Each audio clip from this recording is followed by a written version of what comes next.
રાજકોટ ખાતે જામકંડોરણામાં મરચા ભરેલ ટ્રકમાં લાગી આગ। જામકંડોરણાથી રાયડી તરફ જવાના રસ્તા પર ટ્રકમાં આગ લાગવાનો બનાવ સામે આવ્યો છે।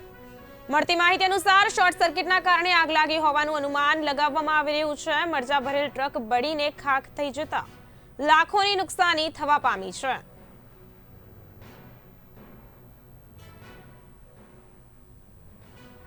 મરચા ભરેલ ટ્રક બળીને ખાખ થઈ જતા લાખોનું નુકસાન થયું હોવાના અહેવાલ પ્રાપ્ત થયા છે। જામકંડોરણામાં મરચા ભરેલ ટ્રકમાં આગ લાગવાની વધુ એક ઘટના સામે આવી છે। કહી શકાય કે દિન પ્રતિદિન આગ લાગવાના વધુને વધુ બનાવો સામે આવી રહ્યા છે। શોર્ટ સર્કિટના કારણે ટ્રકમાં આગ લાગી હોય તેવું અનુમાન હાલ લગાવવામાં આવ્યું છે।